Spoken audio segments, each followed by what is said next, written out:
Wales has about 3 million people. It's a relatively small part of the United Kingdom, and it is part of the United Kingdom, which includes England, Scotland, Wales, and Northern Ireland. Most of the people in Wales speak English, and if you were to travel there, you would have no trouble speaking English the whole time you were there. But there are still in Wales about 500,000 Welsh speakers, and the country is officially bilingual. So you will see a lot of that as you travel around. You'll see road signs and museum information and all kinds of places throughout the country where you will see both English and Welsh listed. And you will occasionally hear Welsh spoken, although more in certain parts of the country than in other. Obviously, it has a very strong national identity because of this, because Wales has been its own very distinct place for literally centuries. What we're going to look at tonight,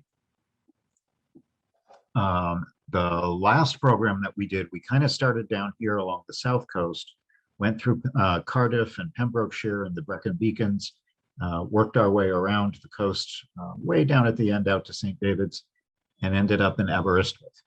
Tonight, what we're going to be doing is continuing up to the north part of Wales through Snowdonia National Park, seeing some of the castles and seaside places that are along this area, and then we're going to come back down the interior, which is very pleasant, very rural, and we're going to end up coming back down, making a complete circle all the way back down, crossing the Bristol Channel, and heading back into England. So the first place we're going to see is an interesting little one that we stopped in called Dolgellau. I won't even attempt to pronounce it in true Welsh. So if anyone speaks Welsh, please forgive me for my pronunciation. It's really a beautiful market town. It's at the southern end of the Snowdonia region, so right before the mountains start to be seen on the horizon. It's at the foot of Cadair Idris, which is the second highest peak in Wales, and it looms up over in the background. The thing that's so beautiful about this town is the architecture, most of which is in the kind of stone that you see here. There's a few other interesting old buildings as well. For a long time, this town was a market town that was the focus of the wool trade in the area. There's obviously a lot of sheep in Wales. And it was also a gold mining town, which is kind of interesting in this part of the world. But it's a pleasant place to stop. Unfortunately, we wanted to stay there in all of these. There are all kinds of terrific bed and breakfasts and pensions and places that you can stay, but there was not a single room to be had in the entire town when we were there. And that was because we completely missed the fact that it was a bank holiday weekend. So of course, everyone in the UK was heading off for the weekend for vacation and had booked all of the hotels for 50 miles in every direction.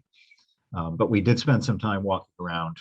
The town is absolutely beautiful. You can see it's built, most of the buildings are built from this wonderful dark stone, granite, that is very typical of the area.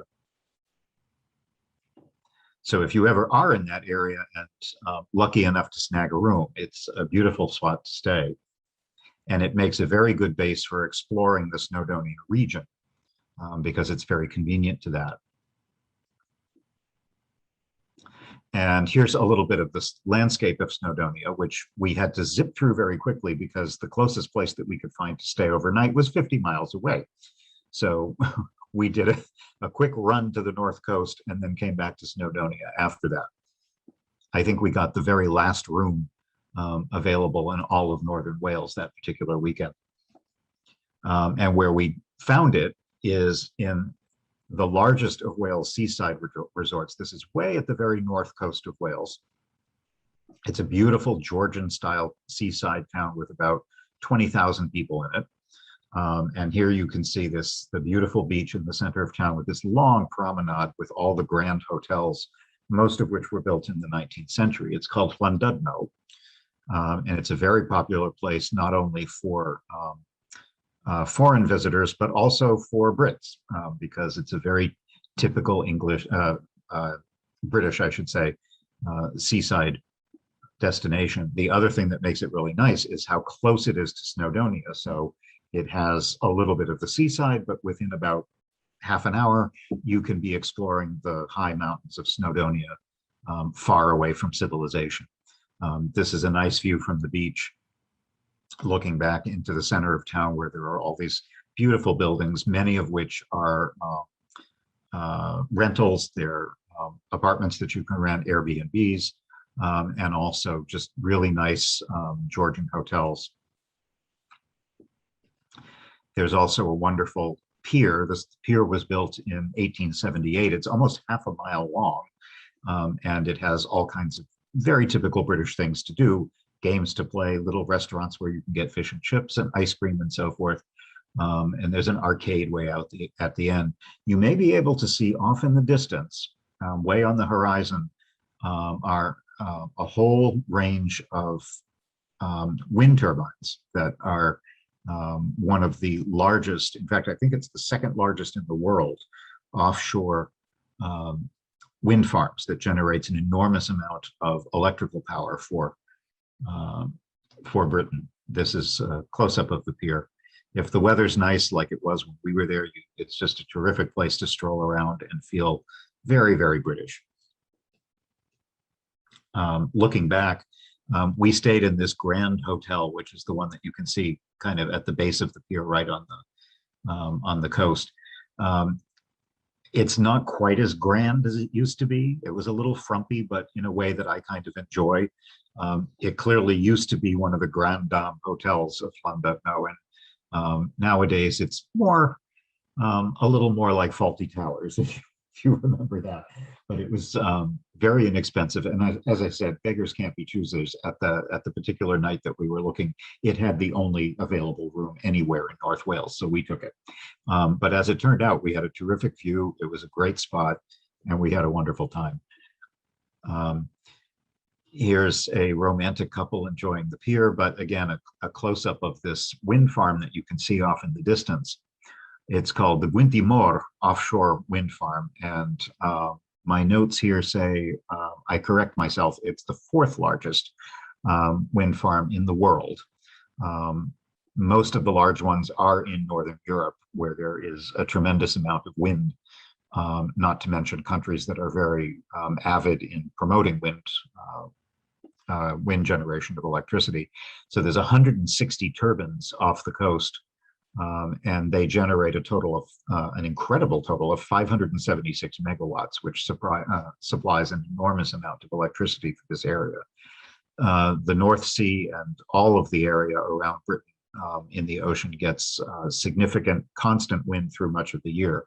So it's a good place for this kind of energy development.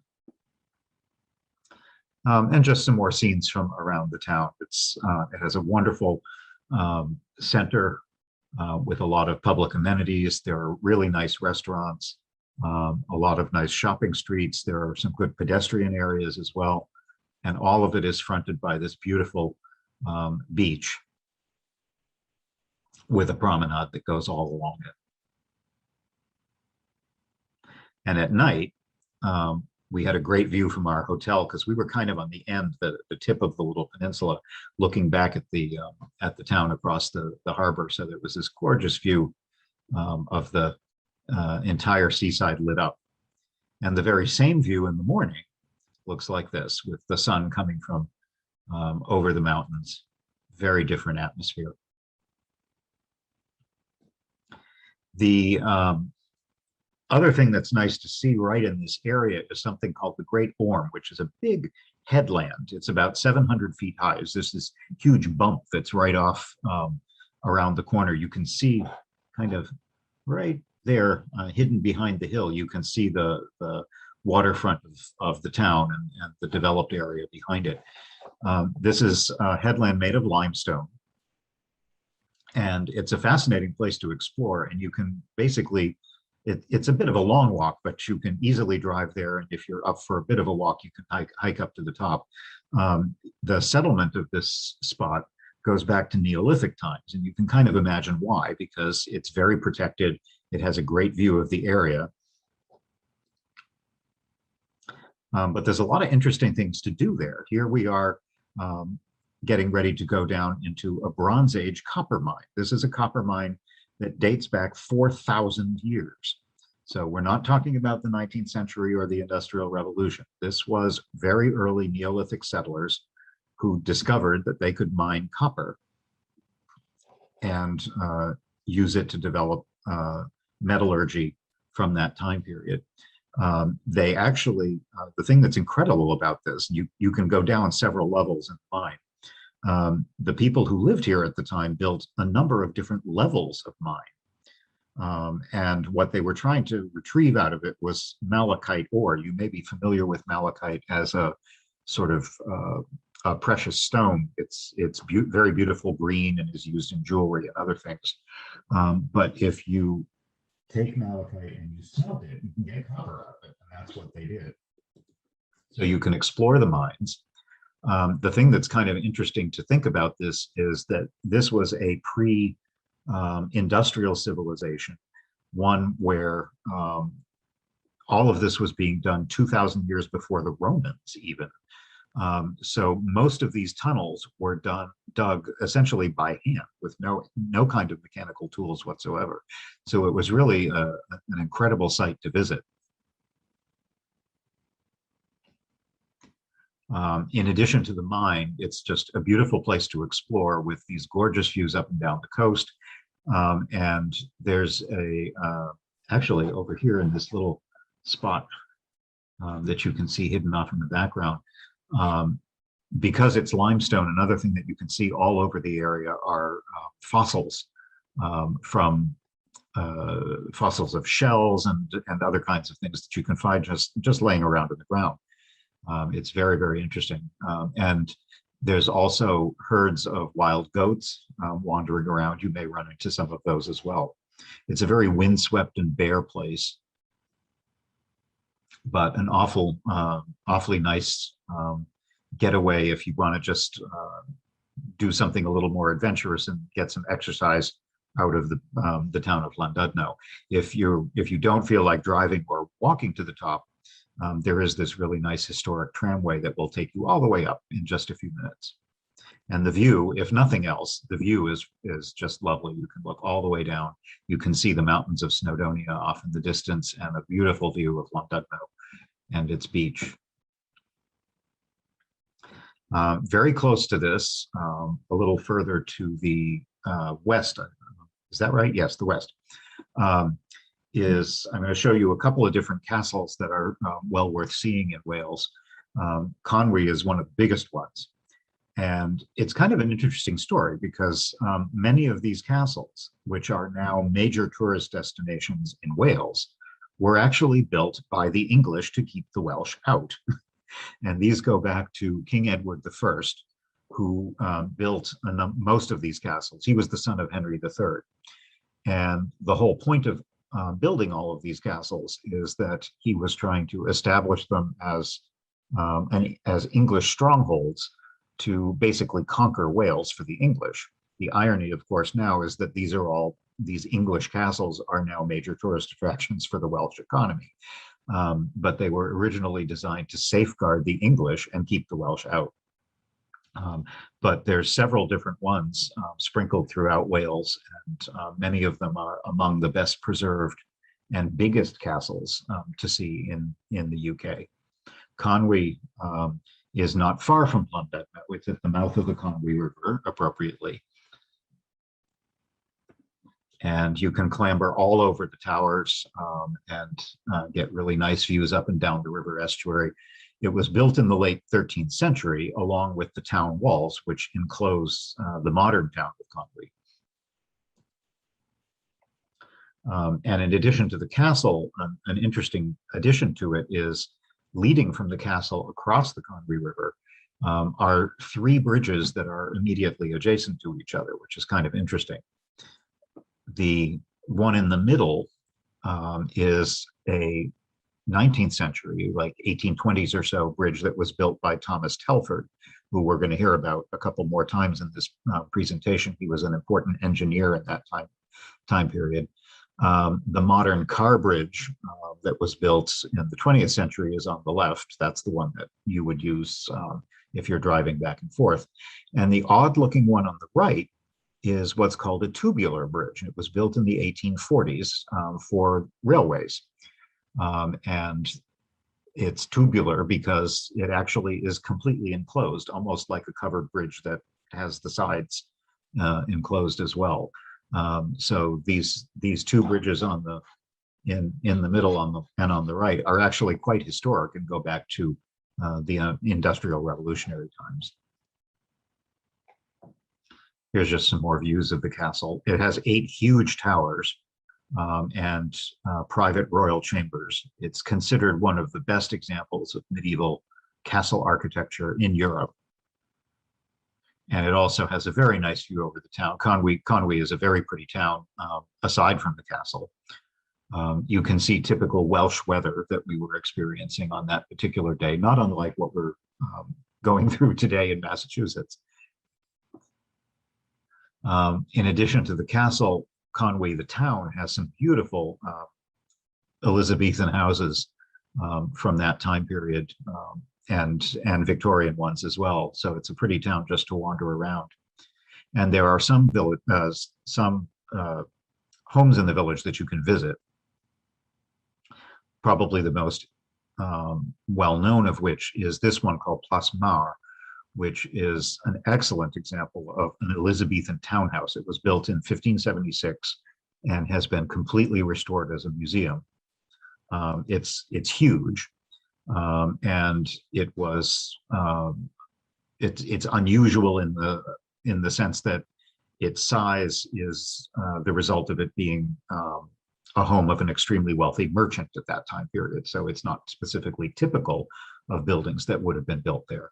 But it does give you an idea of what a wealthy landowner and business person would have lived in at the time.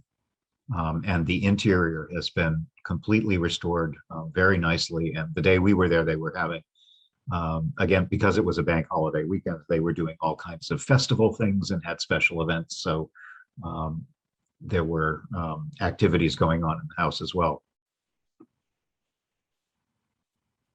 The restoration was completed in the 1990s, and for a house of its time period, it's pretty large. It has 20 different rooms. Here's the kitchens.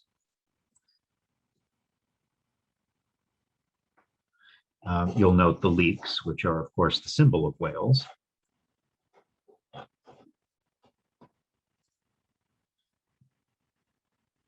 And the house has a courtyard and several different levels. I think it had at least 3 or 4 stories.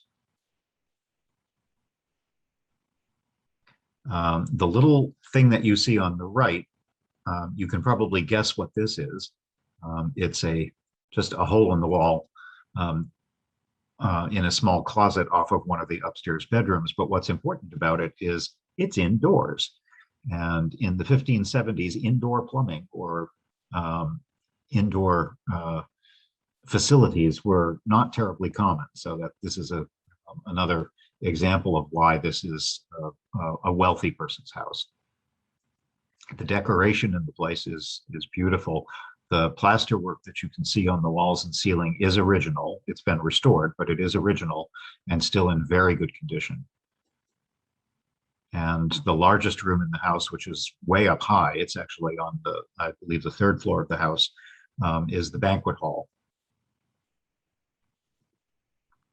And there are period rooms decorated with furniture from that time period.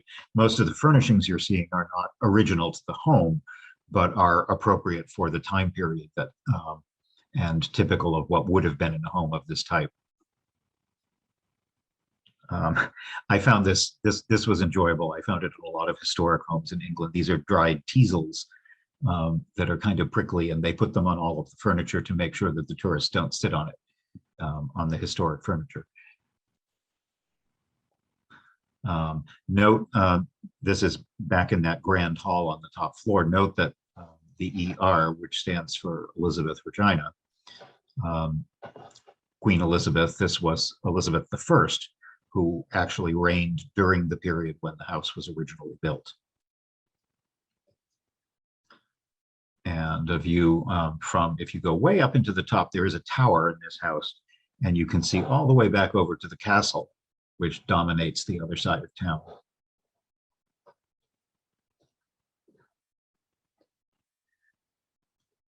This interesting little house, which you can see from the sign, claims to be the smallest house in Great Britain, is only 2 meters wide.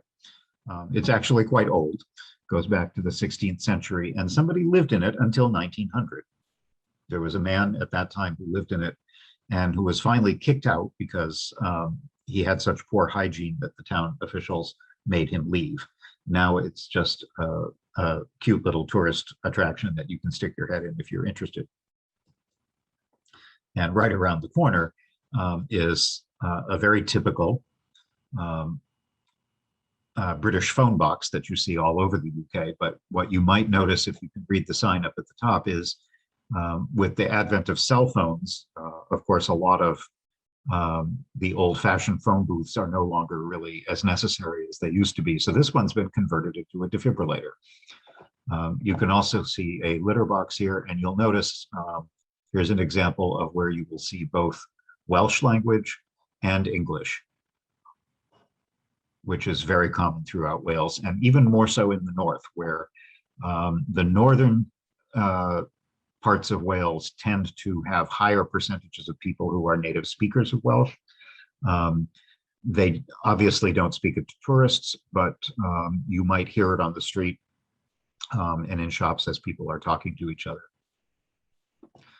Very close to this area is another interesting engineering feat back to Thomas Telford. I mentioned him before with that other bridge. It goes over the Menai Strait, which is not terribly wide. It's just, you can see how wide it is here with the bridge that crosses it, but it separates mainland Wales from the Isle of Anglesey, which is a beautiful, very rural part of Wales that you can explore by crossing one of 2 bridges. This is one of the 2, and it was built by Thomas Telford in 1826. So it's a very early bridge to be designed in this suspension style.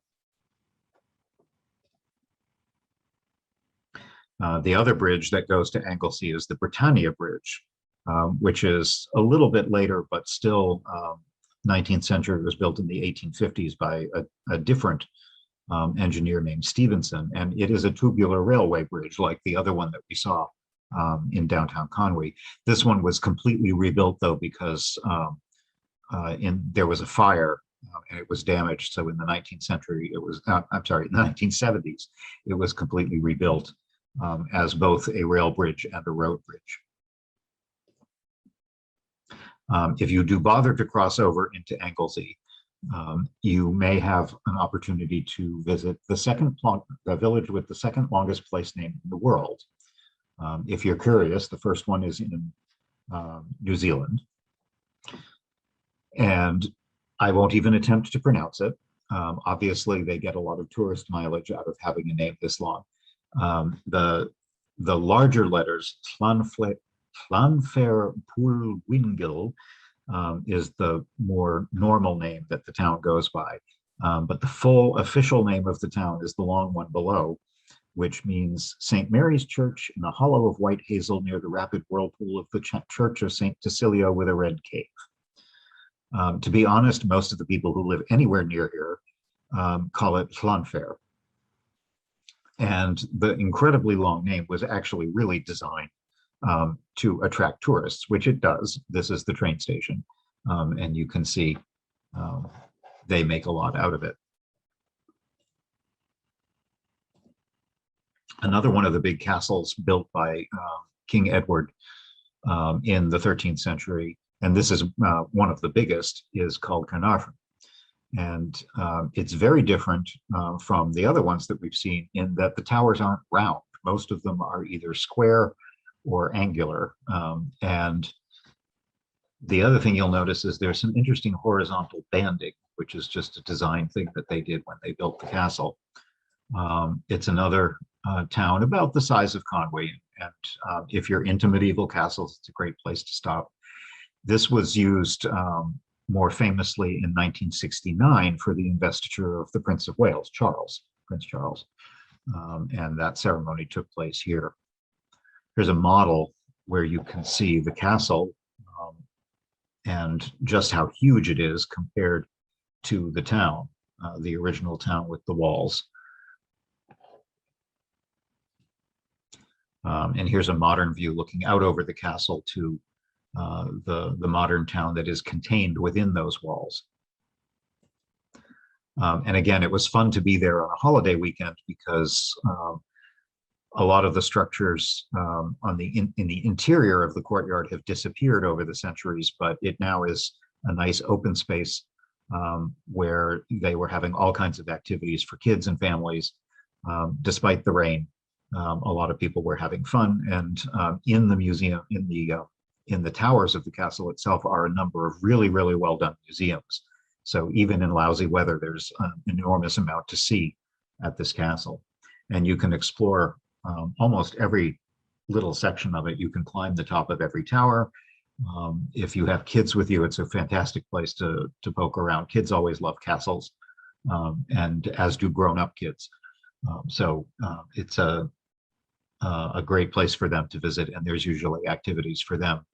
You can see the low tide in the estuary along the strait from the view from the top of the tower. The entire stretch of this Menai Strait that this castle sits on is tidal. It's not really a river, it's just the water that separates it from separates the mainland from Anglesey. So the tides are actually quite high there. And it was really crowded with all kinds of people having fun. This gives you an idea of just how huge the castle is. I loved this. Here was a grandfather battling it out with his son in true medieval fashion. Now, if you head southward and inland a little bit, you come to Snowdonia, which is the first of Wales' 3 national parks. It's a very mountainous region, the highest parts of Wales, and among the highest in all of Britain.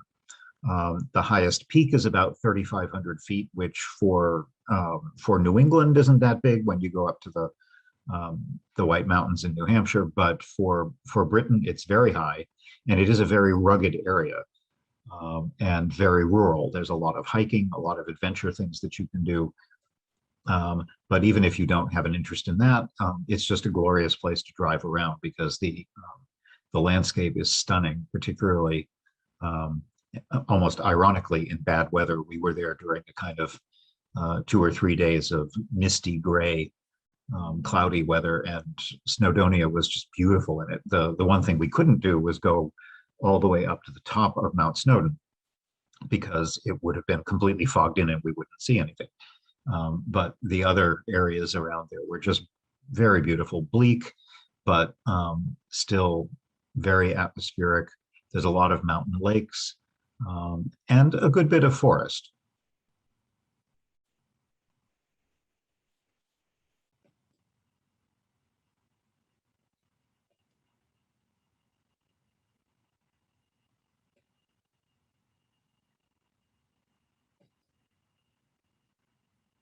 So if you want to kind of get away and enjoy nature, this is the place to do it.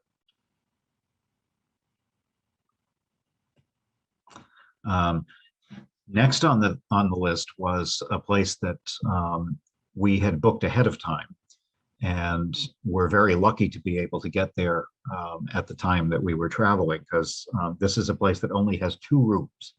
So you have to book it well in advance if you want to stay there.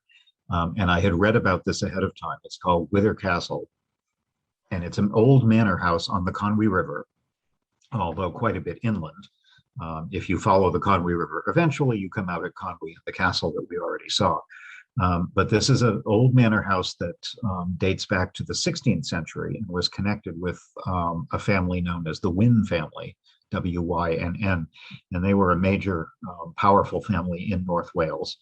They, in fact, were the same family that owned the big mansion that we looked at, the Elizabethan mansion in Conwy called Plas Mawr. It was different branches of the same family that owned these two places. This one has a fascinating story, in addition to just being beautiful.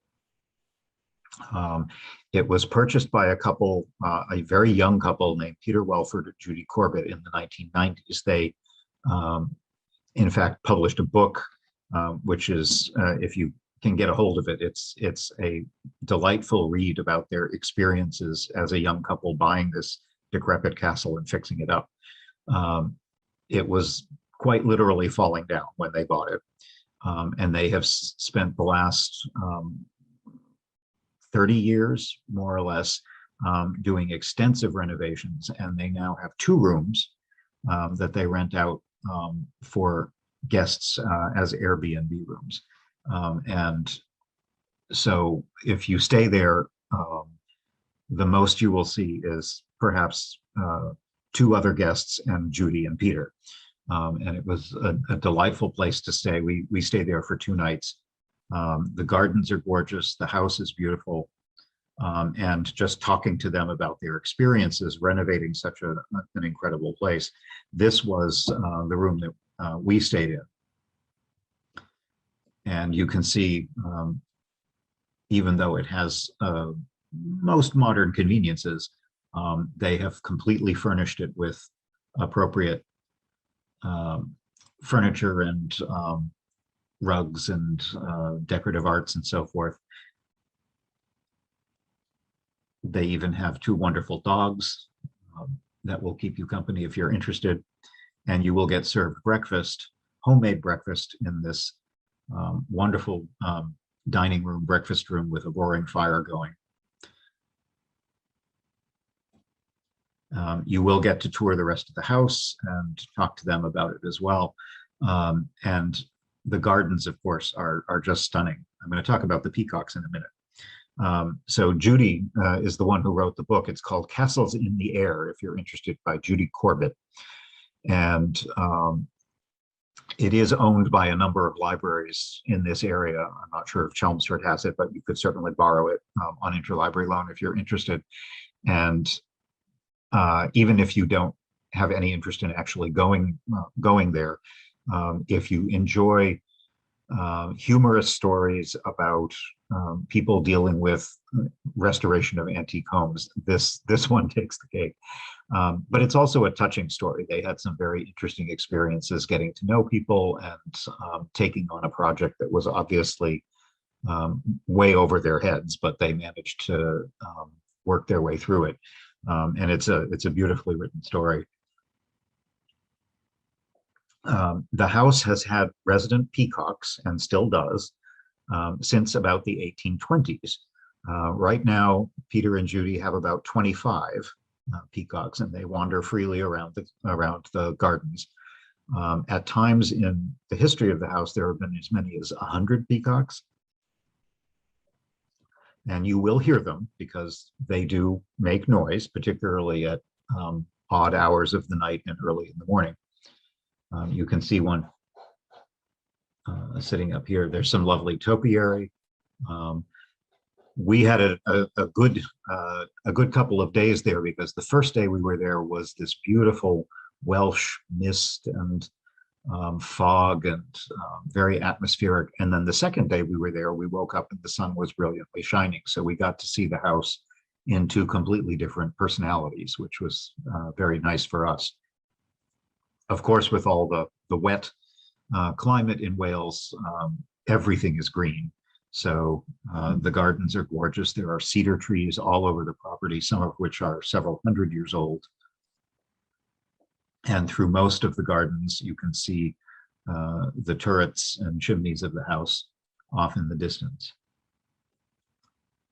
And you're always bound to run into a peacock. This part, looking to the back of the house, is called the Dutch garden. And it has these huge, these are yew trees, these things that look like gumdrops. They're a good 20 feet high, and wide lawns and fountains.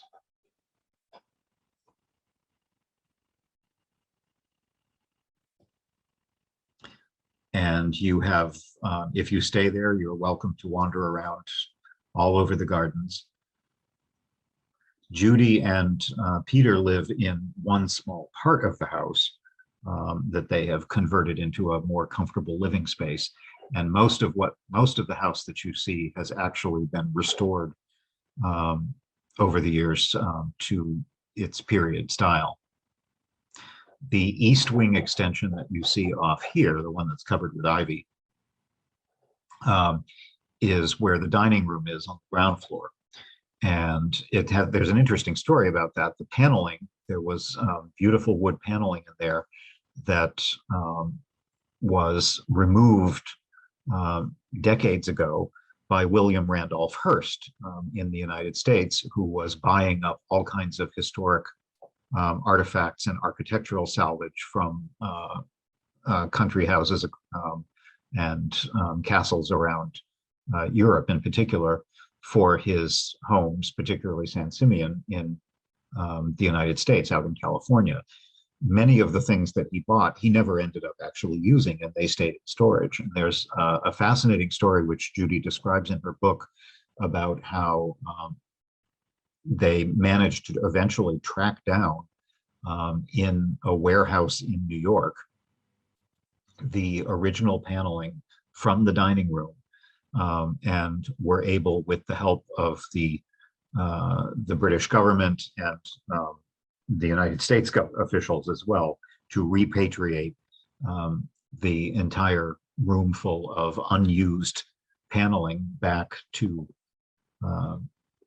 Winter Castle, where it was reinstalled in a very important ceremony where they completely redid the room. And even Prince Charles showed up to inaugurate that, because he has a particular interest in historic preservation. So it was very exciting for them to have the prince come and inaugurate their restored dining room. The room that we stayed in is this one here, right over the front gate, and the entire building is covered with wisteria. I think it's worth it, if you travel to a place like this, to treat yourself at least once or twice to an unusual place to stay like this.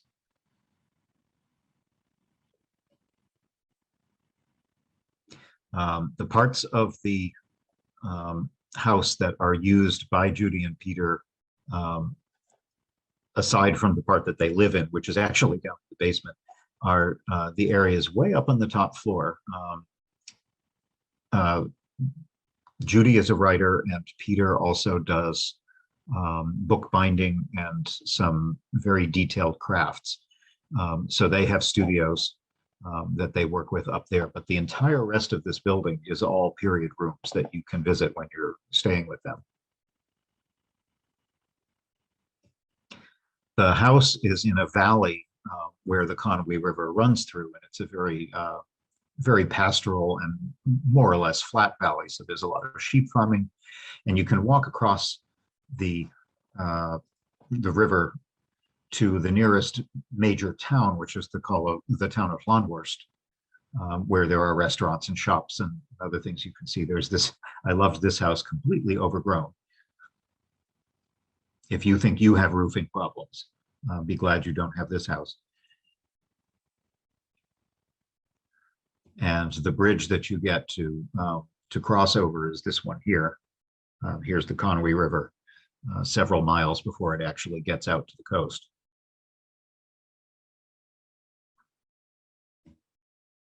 So we walked over to find a place to eat dinner, and came back and enjoyed curling up in a medieval castle, essentially, which is very comfortable.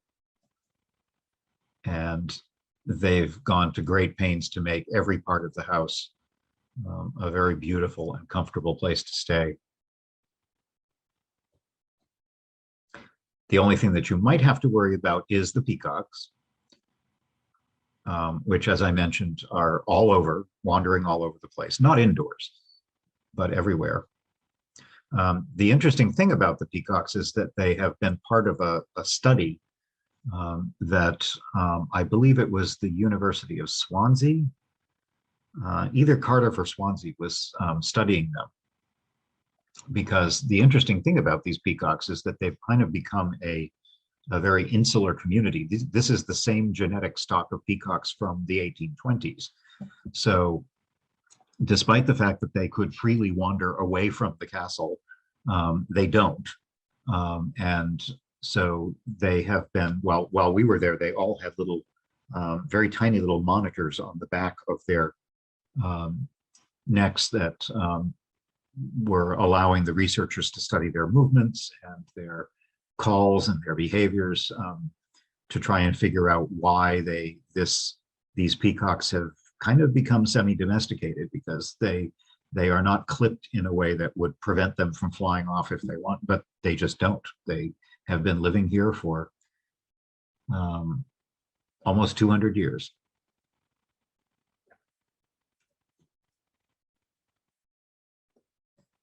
So here's the morning when the castle becomes completely different with the sun on it.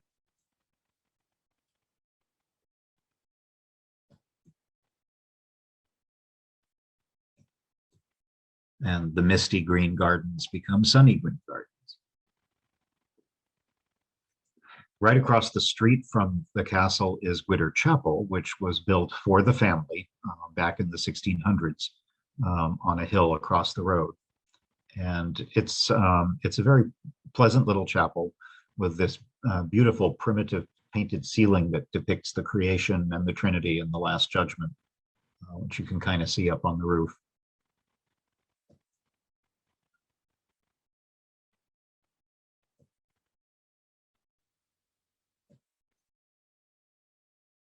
I have to say this was probably one of my favorite experiences in all of Wales, just because it was such an unusual place, so private, because other than one other couple that was there, we basically had the place to ourselves, except for the people who ran it, who were very happy to talk with us about their experiences.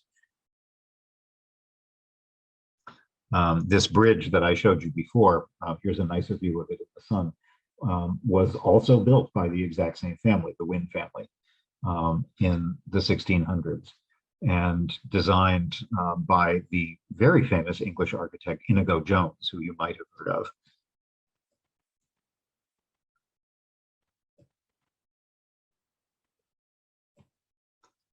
Twilight is also a very nice time there, as you can just sit on a bench, watch the sun go down, and have peacocks wander around.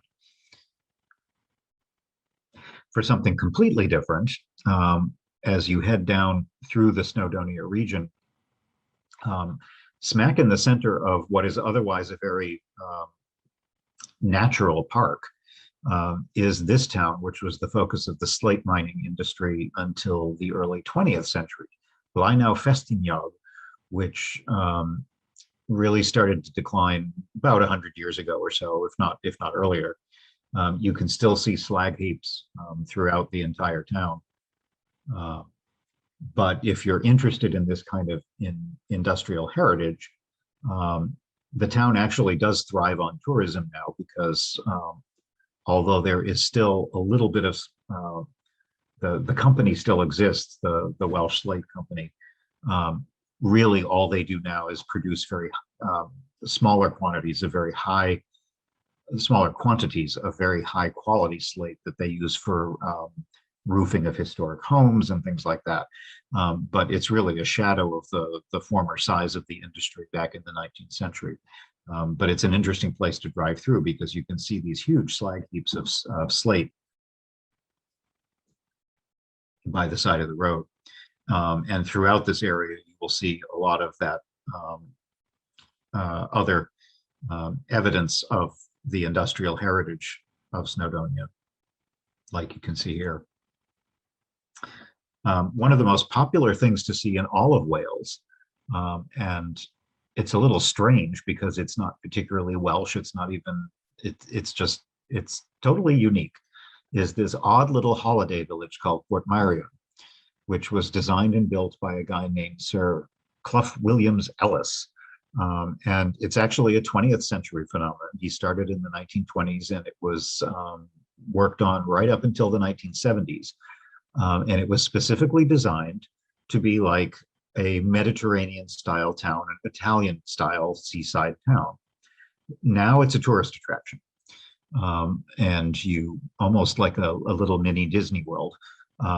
But it's a beautiful spot, right on the ocean, perched up high. There are wonderful walking trails through the gardens and all these unusual little buildings that were specifically designed to create an atmosphere of this fake Mediterranean style town on the coast of Wales.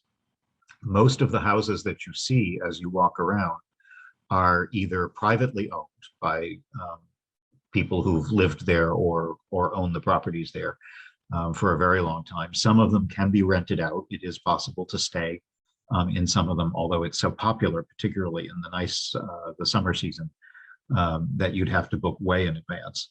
But it's perfectly possible to just stop by for the day and just wander around. We were lucky to be there on a pleasant afternoon.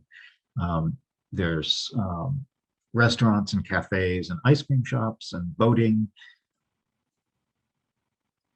It's an odd little, it's not an amusement park per se, because there's no rides and that sort of thing, but it's just an unusual place to stop by and rent a boat, get an ice cream, stop in a tea shop and get a scone,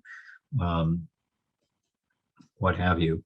But it's completely unlike anything else you'll see anywhere else in Wales. And it's worth the afternoon if you can go, particularly if the weather is pleasant, because it's very brightly colored the way a Mediterranean style town would be.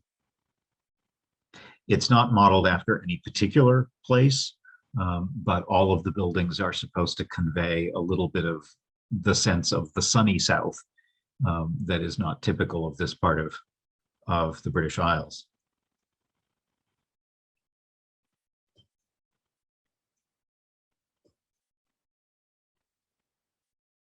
And it looks out over this wide estuary where you can go walking, sailing, and so forth. There's some lovely botanical gardens too that you can walk through in the forest that have follies like these Japanese and Chinese pagodas and so forth.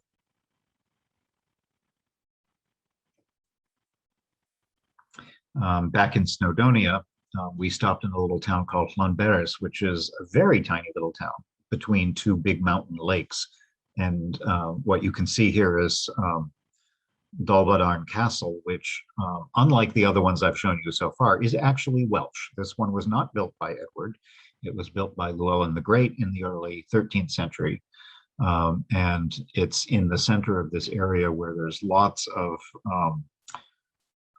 adventure outdoor activities. So if you're into hiking and skiing and that sort of thing, there are train rides up to the top of Mount Snowdon. It's kind of a central place where you can stay and be very conveniently located to all those kinds of things if you want to do all the national park activities. And again, as I said, even if you don't have time or aren't interested in things that are that strenuous, just driving through Snowdonia is beautiful. The landscape is stunning.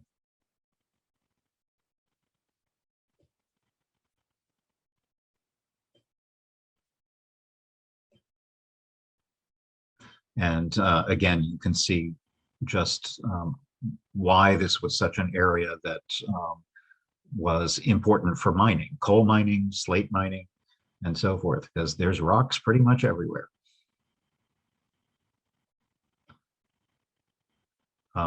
Even built into strange things like this. This is called the Ugly House, and it has a mysterious history. It's in the middle of nowhere. There are a number of different legends about it, and nobody knows quite for sure what happened there. It may go back to the 15th century, or some people think it was built as late as the 19th century. But what makes it interesting is just the fact that it's built out of these enormous blocks of stone that are just piled up, rather than the more sophisticated stone building that you would expect to see. And of course, nowadays, it's just a tea shop.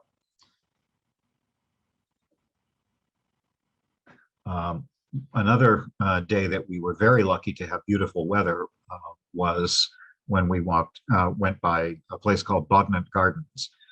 You probably know that most Brits are obsessed with gardening and, excuse me, and also obsessed with botanical gardens and places where you can go to see a country home, or and this is one of the better known ones in Wales. And it's also quite old. It has about 80 acres of public gardens that started in the 1870s, and also a gorgeous manor house that goes with it. You can't actually visit the house because it's still privately owned, believe it or not. I wouldn't mind having a house like this. But all of the public, the garden areas are public. There are both formal and informal gardens, and they're absolutely gorgeous.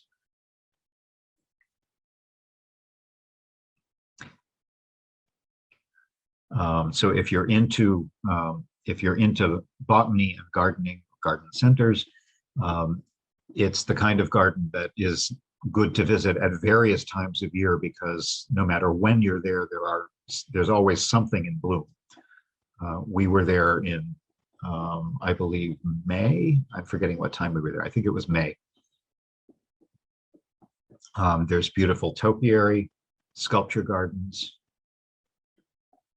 The pavilion that you can see at the end of this long reflecting pool is actually an old pin mill, one where they actually made pins. And it was moved here from Gloucestershire and rebuilt as a folly on the property here. But the variety of flowers, and particularly in the spring when we were there, just incredibly beautiful. And there are a number of very nice walks through ponds and forests where you can see all kinds of things growing just off in the middle of nowhere. There are English meadows. Probably the most famous attraction here is a 160-foot long tunnel that is completely covered with laburnum vines, which at a particular time of year are completely in bloom and fragrant, even with these enormous yellow flowers.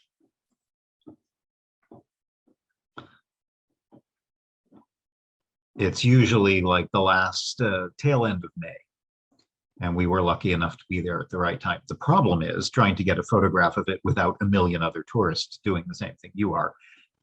But it's quite impressive to see this just long alley of nothing but a ceiling of yellow flowers arched over you.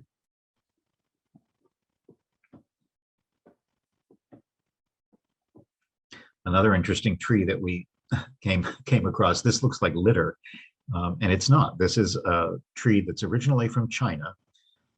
You can see the inset here. You can see these are flowers, and they look like pieces of tissue paper. So it's called the handkerchief tree. And in the late spring, it drops them all over the ground.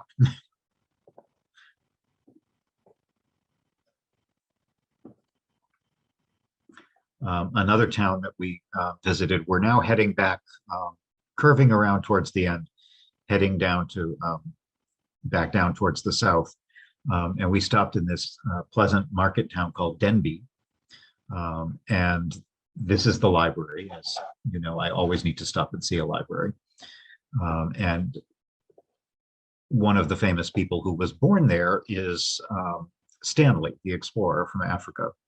So here he is saying, "Mr. Klapes, I presume." You can shake his hand in the center of town. But it's a very nice town. There's not a lot of really much in the way of tourist things to do there, but it's a nice place to stop with restaurants and shops and good places to stay. There is a castle. Not much of it is left. Denbigh Castle is another one, yet another one, of Edward I's English fortifications, but this one did not really survive the centuries as well as many of the others did. And you can even see the remains of the church, which were started quite a bit later in the 1570s by Robert Dudley. You may remember him. He was the first Earl of Leicester, and he was a favorite of Queen Elizabeth I. But the church was never actually finished. So even though it's in ruins, it never actually was constructed much more than what you see here. Another town along this inland route is called Ruthven. Another beautiful market town with this very nice central square called St. Peter's Square. And it's known for its interesting variety of architecture from a number of different periods. You can see there's a clock tower in the center, and this famous building called the House of the Seven Eyes, which is from the 15th century. I love the image of all these dormers on this huge roof. And another very early 15th century building. This is the old courthouse, which now serves as a bank, but was built in 1401. And many of the buildings have this kind of typical half timbering. It's a very attractive town. The one that you're seeing in this photo actually is not old. This was built, believe it or not, in the 20th century, but it was specifically built to fit in with a lot of the other early designs throughout the town. There's that one again.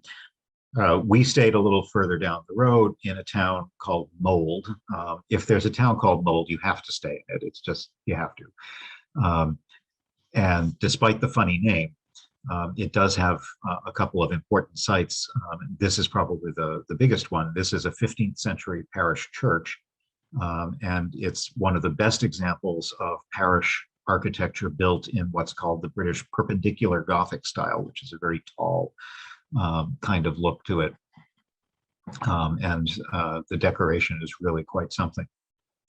But Mold is also fun just because you can see things like "Hello Mold" on the local supermarket, or the Mold Library.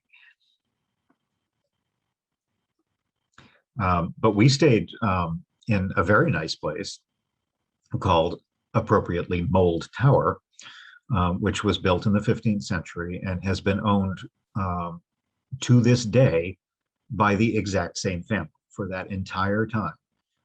The same family owns this house since the time it was built, and you can stay in it. There are several rooms, and it's not a particularly huge building, but in fact, this was our bedroom up here. And it's a very comfortable place. That actually, I should go back here. This was our bedroom. You can see like the 20-foot high ceilings. And there are some very comfortable public rooms. Here's the dining room where you can have breakfast. There's a very pleasant little lounge where you can play cards and read books. Here is a better view of our bedroom with the enormous window. And despite how fancy it was, it really actually wasn't terribly expensive, and we booked it at the last minute. So it's worth it to kind of look for places like this that have a little bit of character when you're traveling around. It's much more fun than staying in more standard international kinds of hotels that don't really have much personality. Plus, you get a delicious home-cooked breakfast. Continuing down south, it's worth it to stop in this town called Llangollen, which is known mainly for its canal and its aqueduct, which you can see here in this photo. This was one of the earliest ones of its kind. And like a lot of the other things that we've seen so far, it's a really good example of industrial heritage. All of these engineering feats that were built as Britain was becoming an industrial power in the 19th century. So this canal, and it's hard to tell that this is actually a canal. This is not a bridge. You'll see a photo in a minute. There is water that goes across the top of this aqueduct. And it connects England and Wales because it's right near the border. So you can walk up to the top. Here's some views of just how monumental it is. And it carries the canal over this river valley. At its highest point, it's 126 feet up. And it was finished as early as 1805. And you can walk across it, or if you want, you can take a boat. And these boats are designed to be exactly the width necessary to cross it. So here we are. We walked, but here's a good example of what it was actually originally used for. Now, of course, obviously, it's just for tourism, but you can take a boat ride. You can paddle your own canoe, as this gentleman is doing. Or if you want, you can just walk across. But it's quite an impressive feat to be 120 feet up above a river while pushing a canal boat across this steep valley. Yeah, it was quite something, and even more so when you think that it was built over 200 years ago. In this area, we stayed in this pleasant little manor house, bed and breakfast, again, just off in the countryside in a town called Welshpool. The only problem here was you had to, in order to get to it, you had to drive through a very rutted road full of potholes and sheep. But that's what makes a vacation fun. Very close to this, in fact, if it weren't so foggy, you could probably see it across the valley, is the family home of the Clives, as in Clive of India. I don't know if you remember him. He was the basically the highest ranking official in the British Raj when the British were in India. And it is his family that owned this house. It's a major castle and that you can tour. And again, like many of the other country homes around here, there are extensive gardens and forests that you can wander around. But it's the house and the gardens that are the big attraction. You can see the castle up on the hill, which was originally started in the 13th century by a Welsh prince. So this is yet another castle that had nothing to do with British Edward. And it has been significantly altered over the several hundred years since then, right up until the 20th century. And you can see some of the gardens and parks in the area as well.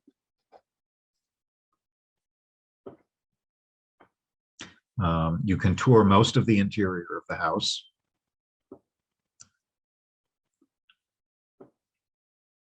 And you can also just wander freely through the gardens, which are a mixture of both very formal and very informal gardens.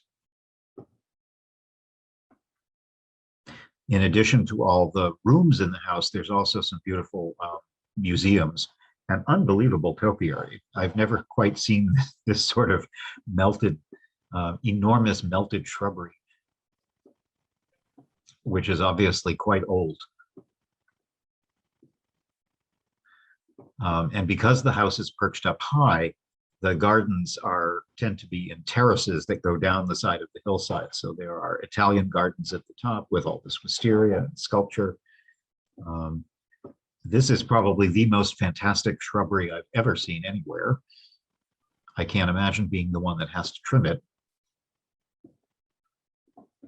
A little further down on the terrace is this orangery where they had tropical plants that they would bring in the winter. And you can wander through the forests. There are all kinds of beautiful woodland paths that take you through all kinds of interesting sculptures and follies, even a pet cemetery with tombstones from centuries worth of Clive family pets.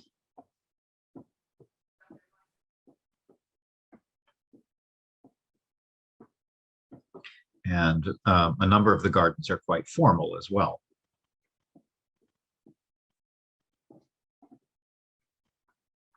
The funny thing that you can see here, Clive forever, huzzah. His son, Edward, was a politician and a member of parliament around 1800. So that's why this interesting, I'm not sure today, obviously the way we do politics is very different, but back then you could apparently buy a nice water pitcher with your candidate's name on it.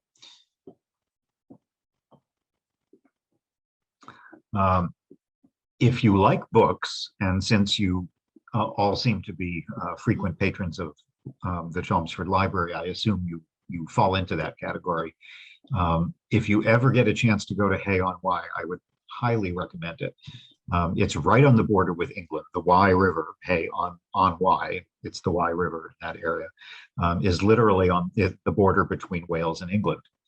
It's a small town. There's maybe 1,500 people that live in it, but there are 30 bookstores in this town. And it is also the home of one of the world's most famous annual literary and book festivals. And tens of thousands of people come every year.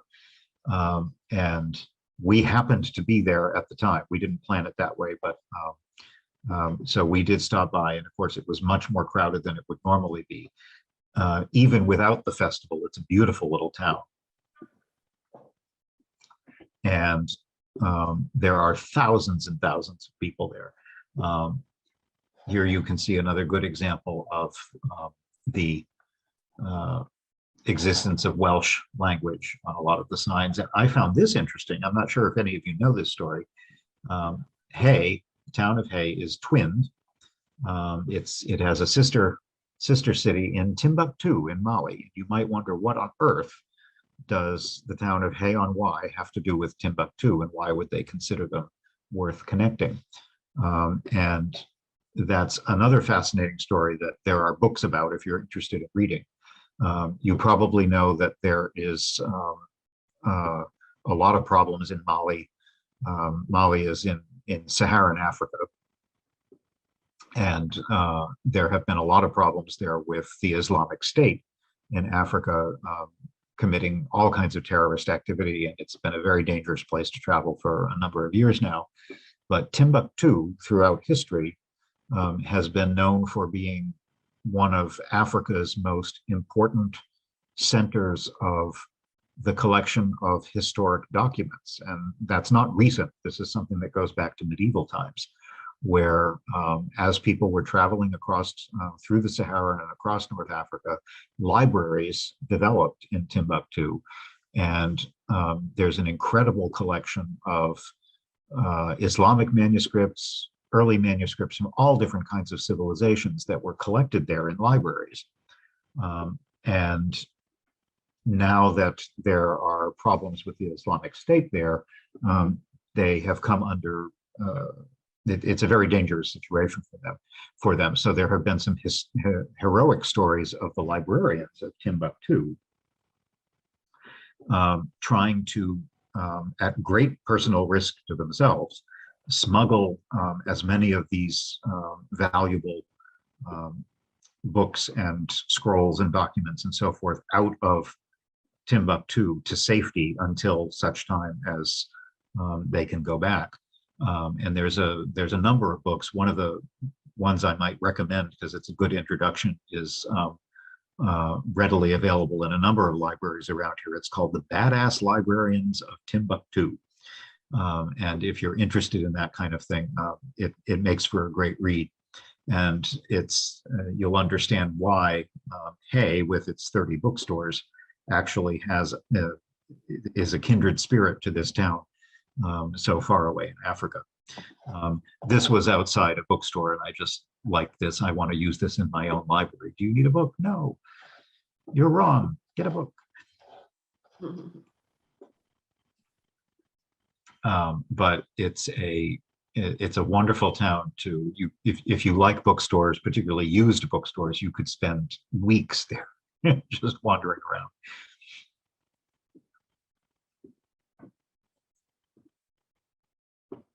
And the festival itself tends to close the town down. So you actually have to take you park miles away and take a shuttle bus to get into town. But the good thing is once you're there, all the streets are blocked off, so it's all pedestrianized, which makes it much nicer once you're there. And the festival is actually just out of town, in a large area, open area, just within walking distance of the center of town. So they have tents and all kinds of activities with authors speaking and everything you could possibly imagine. It happens in late spring or late May, early June every year. I do have to point out in this picture a Welsh Terrier, which was the first one we saw. I used to have a Welsh Terrier years ago. They're lovely dogs, and this was, after having been in Wales for like 2 weeks, this was the first one we saw, so I was very excited. And plenty of books, new and used. Unfortunately, and I was very surprised by this, I had to go to the public library, which is probably the ugliest building in all of Hay. So I was kind of disappointed to see that. Not to mention the fact that it was closed.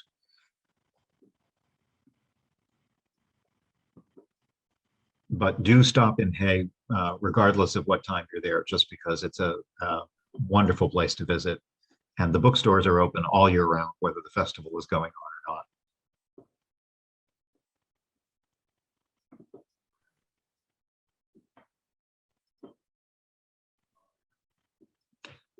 I believe usually, obviously the past couple of years with COVID, I'm sure have been completely different, but in a normal year, the festival draws about 250,000 people over a period of a week or so. And continuing to head south, we're almost all the way back towards Cardiff, and we're going to finish the program in a lovely valley very close to the Brecon Beacons, where we started the last program, in a place called Llanthony, which is a very narrow valley in the Black Mountains, which is the very eastern portion of the Brecon Beacons. And this is another one of those fun places that we stayed, because if you can stay in a ruined abbey, it's worth it to do so. So this is it. This isn't the part we stayed, I should emphasize that. This is the abbey. It's a priory that goes back to 1100. And after Henry VIII dissolved the monasteries, it fell into ruin. And so it really has never developed since then. This was our room way at the top of what was originally, if you can imagine this being a church, these would have been the two towers of the church on the west side. And this is the nave. So one of the towers is still ruined. This part of this tower has been converted into guest rooms, and we had the one at the very top.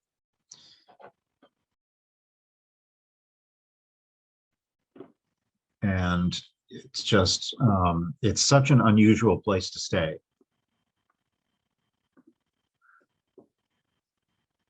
And to be able to look out of your window and see this.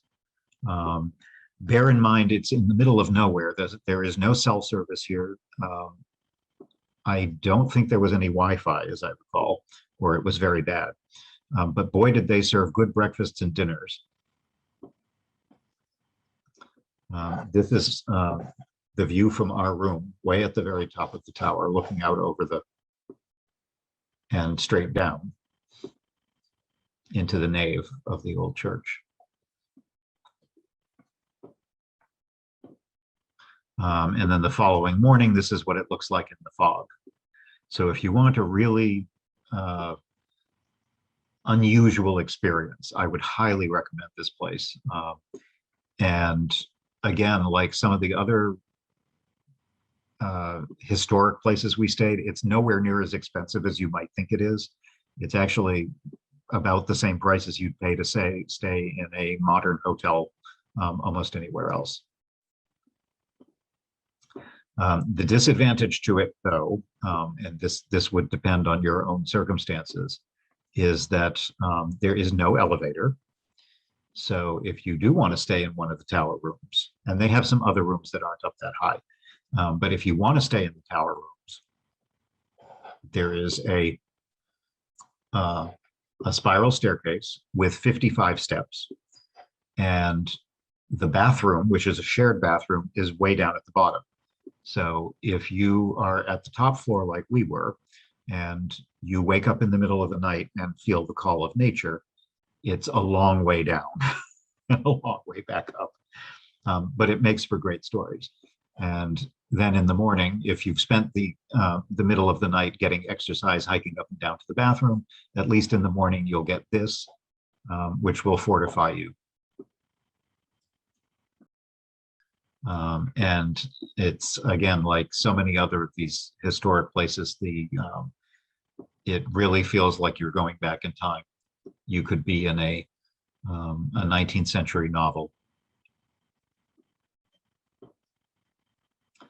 I enjoyed this little artwork that they had in the bar, the pub down in the basement,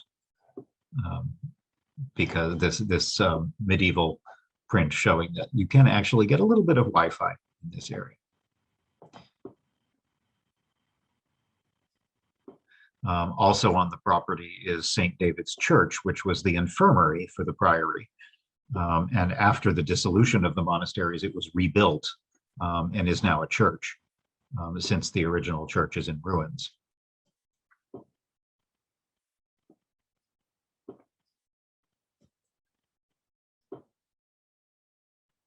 Believe it or not, since there's no cell reception, there is an actual working phone booth in the town of Lanthony. And when I say town, I mean the two houses on the street across from the priory. But to give you an idea of the green and pleasant land that is Wales, this is the landscape surrounding Lanthony. It's absolutely stunning. There's a lot of beautiful country walks that you can take here, and drives as well, particularly if you like sheep. And even just walking around the area where the priory is, you can go up into the hills and look down at it. It's just beautiful. And you, as much as you feel like you're in the middle of nowhere, in about 20 minutes or so, you can get to some a little bit more of civilization, where there are some small towns that have restaurants and shops if you really feel like you're too far in the middle of nowhere. But it's beautiful countryside. Here's an example of that same laburnum tree that we saw at the botanical gardens. This is just a tree growing in someone's yard. And this long, low valley is just, you can imagine almost any one of these being the cover image of a travel guidebook for Wales. It's exactly what you picture when you think of the rural countryside, of the rural Welsh countryside.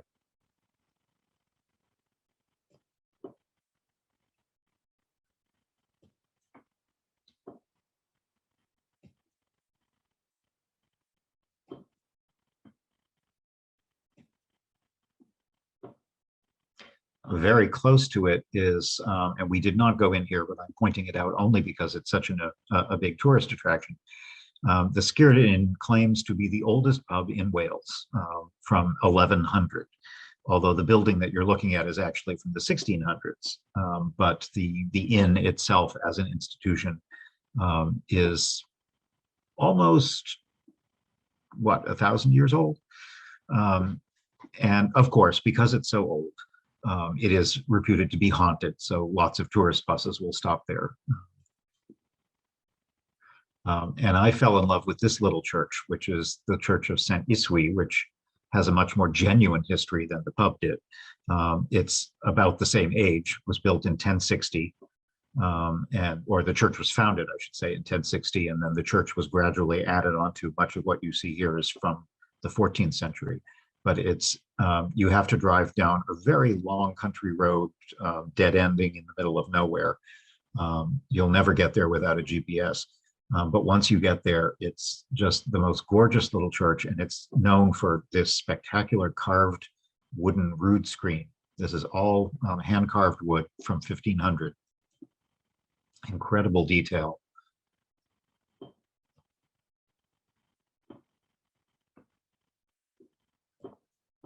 And several wall paintings, including this kind of macabre figure of death from the 17th century.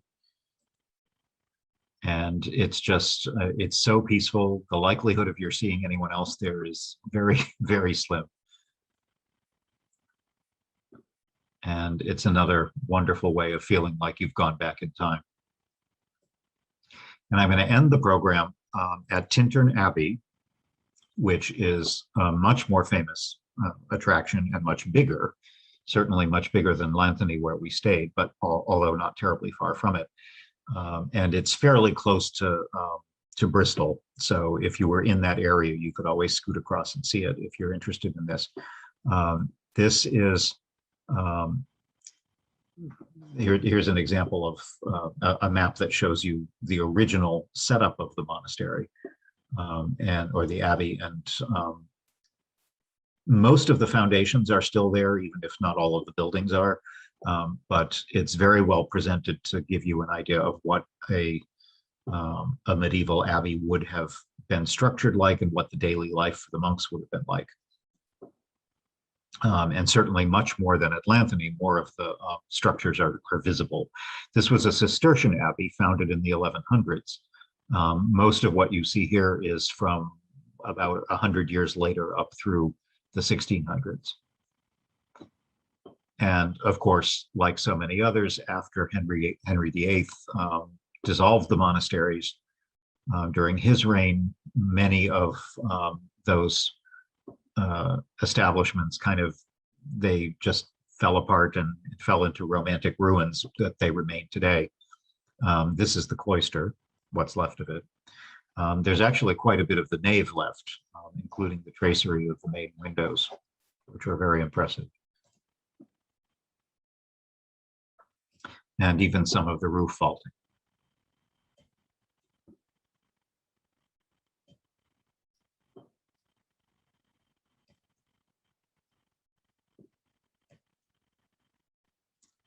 This is the chapter house where the monks would have met every day. You can see the benches even around the side still, where monks would have gathered to read chapters from scripture. If nothing else, it's an incredibly atmospheric place to visit.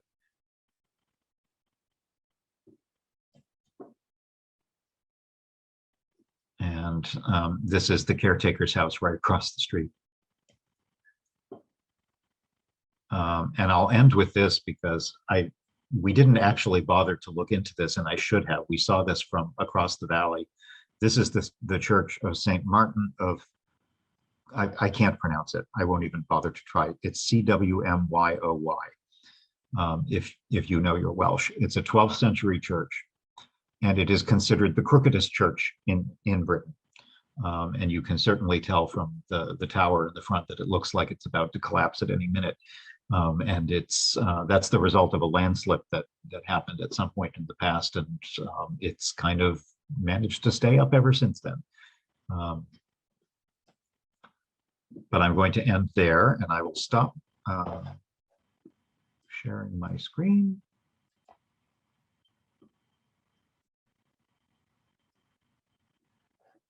And okay, and now do feel free to unmute yourself, and if you have any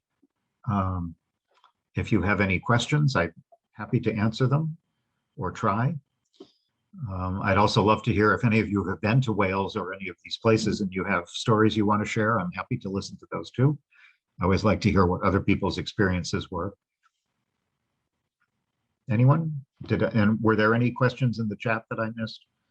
Just taking a quick look through. I don't think we had a question in the chat, Nope. but Roz reminded us that Port Miriam, the sort of Italian experimental community, was the setting for the TV show The Prisoner. Oh, The Prisoner. I forgot about that. Yes. Yeah. Right. That's true.